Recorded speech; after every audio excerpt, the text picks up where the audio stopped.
Tomorrow I die. Tomorrow I die.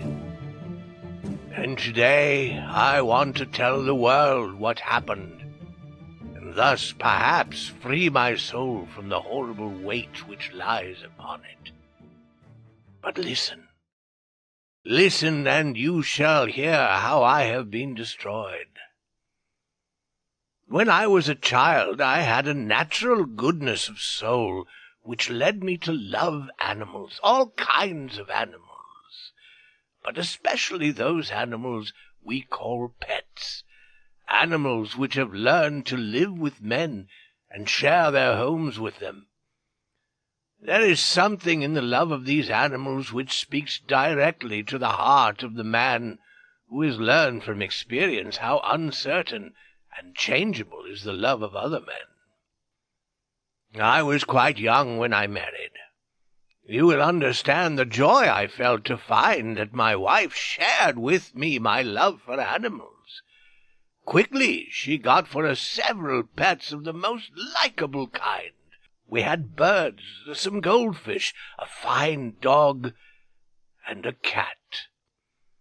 The cat was a beautiful animal, of unusually large size and entirely black. I named the cat Pluto, and it was the pet I liked best. I alone fed it, and it followed me all around the house. It was even with difficulty that I stopped it from following me through the streets.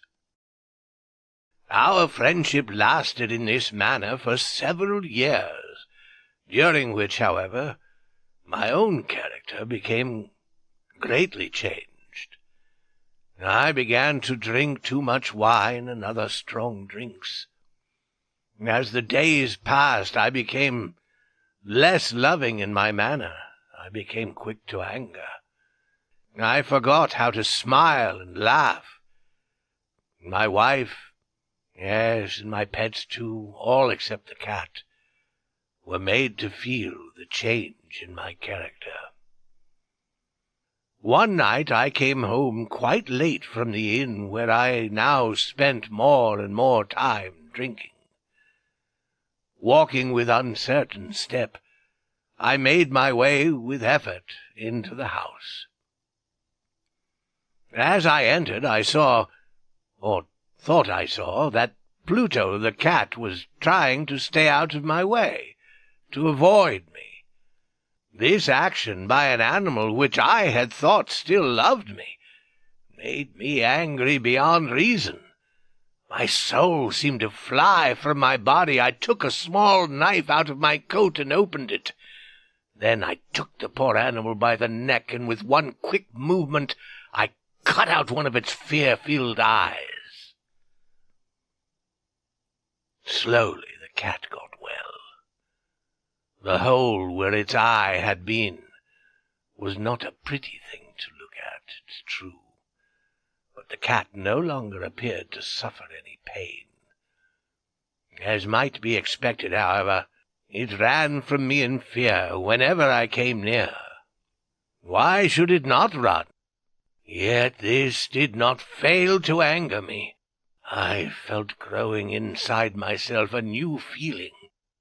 Who has not 100 times found himself doing wrong, some evil thing, for no other reason than because he knows he should not?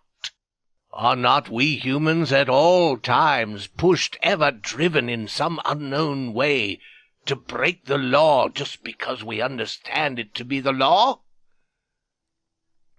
One day, in cold blood, I tied a strong rope around the cat's neck, and taking it down to the cellar under the house, I hung it from one of the wood beams above my head. I hung it there until it was dead. I hung it there with tears in my eyes. I hung it there because I knew it had loved me, because I felt it had given me no reason to hurt it, because I knew that my doing so was a wrong so great, a sin so deadly, that it would place my soul forever outside the reach of the love of God. That same night, as I lay sleeping, I heard through my open window the cries of our neighbors. I jumped from my bed and found that the entire house was filled with fire. It was only with great difficulty that my wife and I escaped. And when we were out of the house, all we could do was stand and watch it burn to the ground. I thought of the cat as I watched it burn, the cat whose dead body I had left hanging in the cellar. It seemed almost that the cat had, in some mysterious way, caused the house to burn, so that it could make me pay for my evil act, so that it could take revenge upon me. Months went by, and I could not drive the thought of the cat out of my mind. One night I sat in the inn drinking as usual. In the corner I saw a dark object that I had not seen before. I went over to see what it could be. It was a cat almost exactly like Pluto. I touched it with my hand and petted it, passing my hand softly along its back. The cat rose and pushed its back against my hand. Suddenly, I realized that I wanted the cat. I offered to buy it from the innkeeper, but he claimed he had never seen the animal before. As I left the inn, it followed me, and I allowed it to do so. It soon became a pet of both my wife and myself. The morning after I brought it home, however, I discovered that this cat, like Pluto, had only one eye. How was it possible that I had not noticed this the night before? This fact only made my wife love the cat even more, but I myself found a feeling of dislike growing in me. My growing dislike of the animal only seemed to increase its love for me. It followed me everywhere, always. When I sat, it lay down under my chair. When I stood up, it got between my feet and nearly made me fall. Wherever I went, it was always there. At night I dreamed of it, and I began to hate that cat. One day my wife called to me from the cellar of the old building where we were now forced to live. As I went down the stairs, the cat, following me as always, ran under my feet and nearly threw me down. In sudden anger, I took a knife and struck wildly at the cat. Quickly my wife put out her hand and stopped my arm. This only increased my anger, and without thinking, I turned and put the knife's point deep into her heart, and she fell to the floor and died without a sound. I spent a few moments looking for the cat, but it was gone.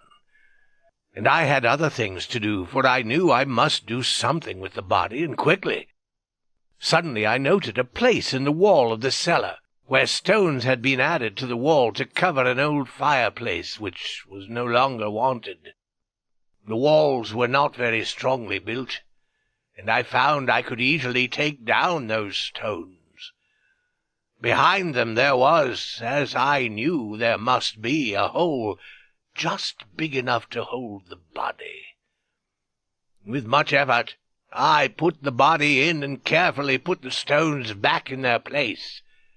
I was pleased to see that it was quite impossible for anyone to know that a single stone had been moved. Days passed. Still there was no cat. A few people came and asked about my wife, but I answered them easily. Then one day several officers of the police came. Certain that they would find nothing, I asked them in and went with them as they searched. Finally they searched the cellar from end to end. I watched them quietly, and as I expected, they noticed nothing. But as they started up the stairs again, I felt myself driven by some unknown inner force to let them know to make them know that I had won the battle. "The walls of this building," I said, "are very strongly built. It is a fine old house." And as I spoke, I struck with my stick the very place in the wall behind which was the body of my wife. Immediately I felt a cold feeling up and down my back as we heard coming out of the wall itself a horrible cry. For one short moment the officers stood looking at each other. Then quickly they began to pick at the stones, and in a short time they saw before them the body of my wife, black with dried blood and smelling of decay. On the body's head, its one eye filled with fire, its wide open mouth the color of blood, sat the cat, crying out its revenge.